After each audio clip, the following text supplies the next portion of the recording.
Now, chapter 29 of the book of Genesis is what we're going to get into today. Some fun stuff we get to talk about here, starting to understand Jacob and his wives. He ends up with several wives. They end up with having the children of Israel, the 12 tribes, the 12 sons, basically. But what's fascinating is who gets the birthright in these 12 sons, and how does that work out, and who is the mother of those children who end up with the birthright. There's some fascinating stuff here.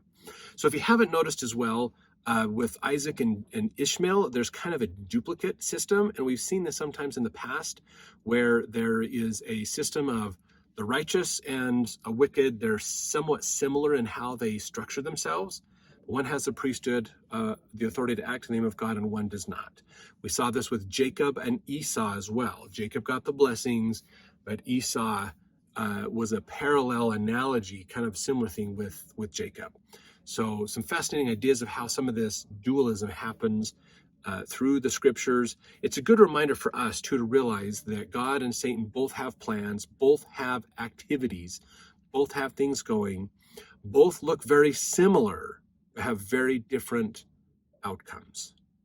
Okay, Satan doesn't need to create his own plan. Satan just needs to duplicate God's plan, or look like it's duplicated, and then lead you in a different direction. So it's always important to think about that as to what plan are we really following. That whole concept of the way of the two paths that we hear a lot about in the Gnostic and apocryphal writings as well. All right, well, let's jump into chapter 29. Jacob meets Rachel at the well. Same as how Isaac found his wife as well, and the servant went and found her at the well. He serves Laban 7 years for her. Laban gives Jacob first Leah, then Rachel in marriage. Jacob serves another 7 years. Leah bears Reuben, Simeon, Levi, and Judah.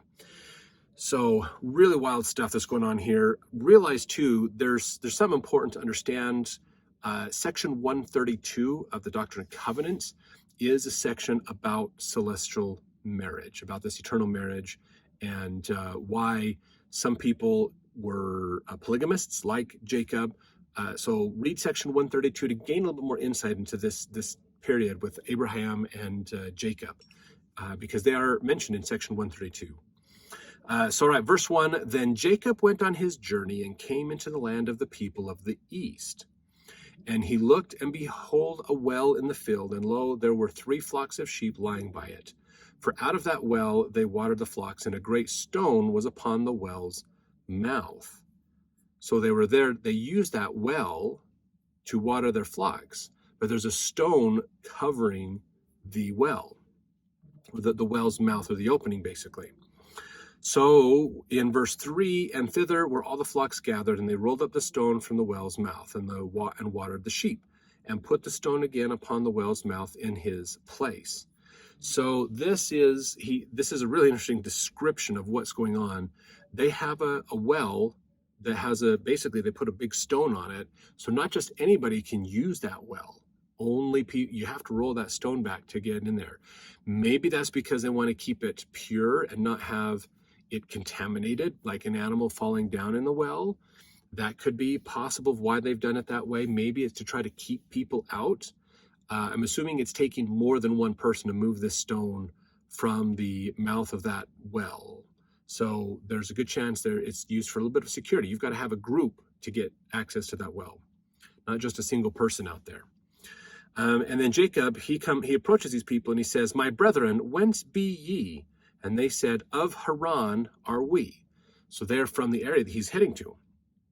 Verse 5, and he said unto them, know ye Laban the son of Nahor? And they said, we know him. And he said unto them, is he well? And they said, he is well. And behold, Rachel his daughter cometh with the sheep.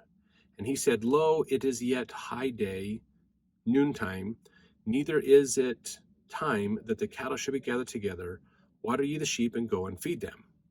And they said, we cannot until all the flocks be gathered together, until they roll the stone from the well's mouth. Then we water the sheep. So he's saying, okay, great. Go about your business, do the things you need to do. And they're like, we don't move the stone until everybody's here. So they're waiting for Rachel to show up with the flocks, and then they'll come together.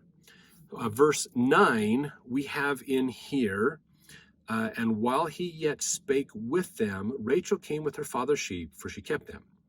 And it came to pass when Jacob saw Rachel, the daughter of Laban, his mother's brother, and the sheep of Laban, his mother's brother, that Jacob went near and rolled the stone from the well's mouth and watered the flock of Laban, his mother's brother. So maybe this isn't a big stone because Jacob rolled it back by himself. This might not be a very big well, but maybe just enough to get a bucket down to pull up to get some water, basically. Nothing, we're not talking like a huge well that would be several feet across.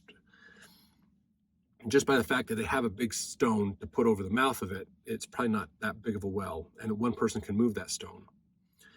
So unless they have it rigged up some way, so there's levers or pulleys or other things to help with the weight of that rock. But most likely it's just a rock on the top, basically, not a big well. Okay, and verse 11, and Jacob kissed Rachel and lifted up his voice and wept.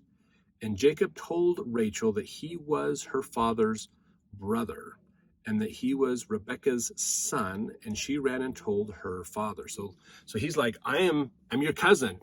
I'm from Isaac.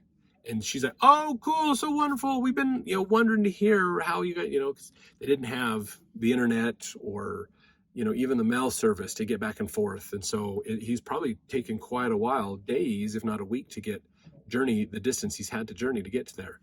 So she ran to tell the father, hey, we got family in town. Jacob, my cousin, is in town. And verse 13, and it came to pass when Laban heard the tidings of Jacob, his sister's son, that he ran to meet him and embraced him and kissed him and brought him to his house. And he told Laban all these things. And Laban said to him, surely thou art my bone and my flesh. And he abode with him in the space of a month. So he was there quite a while. And Laban said unto Jacob, because thou art my brother, shouldest thou therefore serve me for naught? Tell me, what shall thy wages be? So Jacob's been there for a while, basically. And it says at least a month he was there. And Laban's like, what are you doing? What can I do? How can I repay you for being here? Verse 16, and Laban had two daughters. The name of the elder was Leah, and the name of the younger was Rachel. Okay, so we're going to learn about them here. Verse 17, Leah was tender-eyed, but Rachel was beautiful and well-favored. So Rachel might be in some of the similar lines as Rebecca and Sarah and them, kind of this really, really good-looking woman, very beautiful. And verse 18, and Jacob loved Rachel and said, I will serve thee 7 years for Rachel, thy younger daughter. And Laban said, it is better that I give her to thee than that I should give her to another man. Abide with me. So Jacob says, I would much rather her marry family, basically, hang out with you than hang out with anybody else. So we'll go with this. Verse 20 now, and Jacob served 7 years for Rachel, and they seemed unto him but a few days for the love he had to her. Very romantic. The man that's going to marry you comes and serves your dad for 7 years to be a servant so that he can marry you. And so they're all excited for this. So verse 21, and Jacob said unto Laban, give me my wife, for my days are fulfilled, that I may go in unto her. So he's done his 7-year sojourn with Laban, and he's saying, I want to marry my wife now. Give me Rachel to be my wife. And Laban gathered together all the men of the place and made a feast. So now they're putting this big party on. Verse 23, and it came to pass in the evening that he took Leah his daughter and brought her to him, and he went in unto her. Not Rachel. Laban brought his older daughter Leah and sent her in to the tent with Jacob. And so she's in this tent, and now Jacob says, okay, it's time for me to go in and meet my wife, kind of do this whole thing. So verse 21, and Laban gave unto his daughter Leah Zilpah his maid for a handmaid. And it came to pass that in the morning, behold, it was Leah. And he said to Laban, what is this that thou hast done unto me?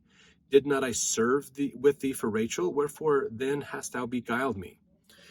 So Jacob thought he was marrying Rachel in this great party and the ceremony and everything. He heads into the tent to meet his wife, basically, and finds out it's not the woman he was in love with. It was her older sister. So he's going back to Laban the next day going, what is this you're doing? I served you for 7 years. I did what our agreement was. Why are you not treating me thus? And verse 26, Laban said, it must not be so done in our country to give the younger before the firstborn. So Laban is saying that there's tradition in their country that the firstborn has to be married before the secondborn has to be married. I'm not 100% sure that Laban's being honest with Jacob. It could be possible that that was a tradition back then, and that's what happened. But we also know that apparently, according to the record we have here in Genesis, Laban didn't tell Jacob that 7 years ago, basically. So if that is a tradition, then that was kept from Jacob, from understanding that tradition. So that kind of leads me to believe, honestly, that this is kind of a made-up tradition. And for some reason, Jacob's trying to get rid of Leah, too, before Rachel. I don't know why. I'm not sure what the reason all that is. There's a lot of motivations, a lot of speculation we could do in that. But it's beside the point. It's the fact that now Jacob's married to Leah, and he's saying, well, what the heck is going on with this? And so this is the agreement that Laban puts out there. Verse 27, fulfill her week, and we will give thee this also for the service which thou shalt serve with me yet 7 other years.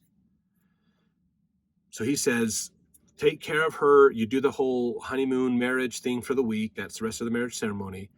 Follow that out. And then if you work for me for 7 more years, then I'll give you Rachel. In verse 28, and Jacob did so and fulfilled her week, and he gave him Rachel, his daughter, to wife also.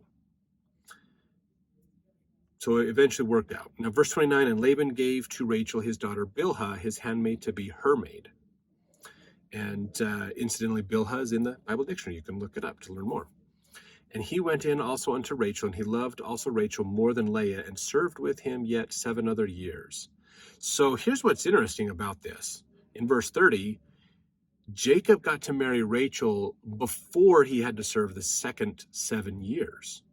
That's that being married and going in unto her was before it talks about the serving him 7 years. So that's a good possibility that he says, okay, look, I'll tell you what, take care of Leah, do the whole week, finish the marriage ceremony, honeymoon stuff out. Then afterwards, I'll have you work 7 more years to get Rachel, but you're not gonna have to wait. We'll give you Rachel, and then you just do 7 more years. So that's kind of what's been happening with these two, which is totally crazy to think about. I mean, in our day and age, this is just nuts to think about how this has worked out. But times were way different back then, of course. Okay, now verse 31, and when the Lord saw that Leah was hated, he opened her womb, but Rachel was barren. So Leah wasn't the positive one here. Leah wasn't the favored one here. Rachel was. And so according to this, the Lord says, we're gonna make sure that Rachel can't have kids, but Leah, we're gonna make it easy for her to have kids. So, and this is something you have to realize about some of these scriptures is it true that the Lord switched this around and kind of caused this way? Maybe. There's a possibility of it. It could be that this is how they're explaining what's going on with the situations as well, because sometimes they didn't fully understand why certain things happened, and they would come up with some of these explanations. So we're not 100% sure, but this is what happened, basically, as best as we can tell. So verse 32, and Leah conceived and bare a son, and she called his name Reuben, for she said, surely the Lord hath looked upon my affliction. Now, therefore, my husband will love me. That's where Reuben, the name, comes from. That's what it means, basically, which is in the Bible dictionary. Bet you saw that coming. Verse 33, and she conceived again and bare a son, and said, because the Lord hath heard that I was hated, he hath therefore given me this son also. And she called his name Simeon, and his name is in the Bible dictionary as well. So we're understanding that she now has 2 sons. Leah has 2 sons. Rachel has no sons, even though they got married to Jacob at the same time. Verse 34, and she conceived again. This is the 3rd son from Leah, and bare a son, and said, Now this time will my husband be joined unto me, because I have borne him 3 sons. Therefore was his name called Levi. Okay, means joined or pledged, which is really fascinating because remember, the tribe of Levi is the group of priests that handle all the ceremonies in the temple, and they're not allowed to do the normal stuff because they are pledged to follow God in behalf of the people. So they have a different type of life that they live that we're going to learn about after Moses takes the people out of Egypt. So we're going to learn some more about that in a few more in the next book, basically. Verse 35, and she conceived again and bare a son, and she said, Now will I praise the Lord. Therefore she called his name Judah, or being praised of the Lord, and left bearing. So she had 4 sons, and we can get the names of these sons in here. They're all in the Bible dictionary as well. You can look them up. But it's fascinating that Judah is, I will praise the Lord, basically, which is cool because Jesus comes through the tribe of Judah. So that's kind of a cool idea how that works out. But those are the first 4 sons of Jacob. So Reuben was the firstborn of Jacob from Leah, basically. Okay, so that's important. And then we have these 4 sons. Okay, these are the 4 oldest sons of Jacob that we have. So we're going to continue with the rest of those sons in the next chapter. So stay tuned for that video, and we'll see you over there.